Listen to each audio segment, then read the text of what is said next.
నమస్తే అందరికీ. నా వెనక మనిషి కనిపిస్తుంది కదా, ఈ మనిషి వచ్చేసి బంగ్లాదేశ్ అతను. ఇతను బయట దేశం రావడం ఇదే ఫస్ట్ టైం అంటే మలేషియాకి వచ్చి 1 నెల అవుతుంది. గల్ఫ్ కంట్రీ సైడ్ అయితే ఇటు వరల్డ్ అని చెప్పిండు. ఇప్పుడు ఇదంతా ఎందుకంటే ఈ మనిషికి ఇప్పుడు లాంగ్వేజ్ తో పాటు మనం పనిని కూడా నేర్పించాలా. పని అంటే సరే కానీ లాంగ్వేజ్ కూడా నేర్పించాలా బ్రో అంటే బంగ్లాదేశ్ లో 100లో 60 మంది మాత్రమే హిందీ మాట్లాడతారంట.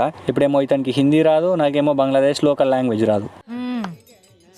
ఇప్పుడు మన ముంగట ఉన్న పెద్ద టాస్క్ ఏంటంటే ఈ మనిషికి వర్క్ నేర్పించాలా. వర్క్ నేర్పించాలంటే ఇద్దరి మధ్యన కమ్యూనికేషన్ అనేది ఉండాలి. కమ్యూనికేషన్ ఉండాలంటే లాంగ్వేజ్ రావాలి. ఇదంతా మన వల్ల కాదని చెప్పి కంపెనీలు అయిపోయినాం అనుకో, బాబు యూ భలే ఇండియా, బాబు యూ భలే బంగ్లాదేశ్ అంటారు. అంటే నాయన నువ్వు ఇండియా వెళ్ళిపో, నాయన నువ్వు బంగ్లాదేశ్ వెళ్ళిపో. సరే పోనీ ఎట్లానే వేసి గూగుల్ ట్రాన్స్లేట్ ఏదో వాడి చెప్దామా అనుకుంటే ఈ మనిషి చదువుకోలే అని చెప్పి ఇన్ని రోజులు ఇక్కడ పెంక మీద ఉన్నట్టు ఉంటుండే నాకు. ఇప్పుడు పెంక మీద కానీ పొయ్యిలా పడట అయింది ఇప్పుడు నా పరిస్థితి. ఏది ఏమైనా సరే ఇప్పుడు ఈ మనిషికి అన్ని వర్క్స్ నేర్పించాలి. నా వల్ల కాదని చెప్పి మధ్యలో చేతులు ఎవడతా అంటే ఇప్పుడు నేను ఈ రోజు మీ ముంగట ఉండి ఇట్లా మాట్లాడటం అయితే కాదు. ఎందుకంటే నాకు కూడా ఇలా చూపించి నేర్పిస్తేనే నేర్చుకున్నా. ఇప్పుడు కొంచెం బెటర్ ప్లేస్ లో ఉండి మీ అందరికైతే ఇన్ఫర్మేషన్ అయితే ఇస్తున్నా. ఇప్పుడు నేను చెప్పేది ఏంటంటే మనకు తెలిసిన పనిని నలుగురు నేర్పించడంలో తప్పు లేదు. అది వాళ్ళు గుర్తుపెట్టుకోరా అనేది సెకండ్ పాయింట్. తొందరలో నాకు నేర్పించిన అన్నని కూడా మీ అందరికి పరిచయం చేస్తా. అప్పటిదాకా వీడియో నచ్చుంటే please do like, share and subscribe. ఉంటా, బాయ్.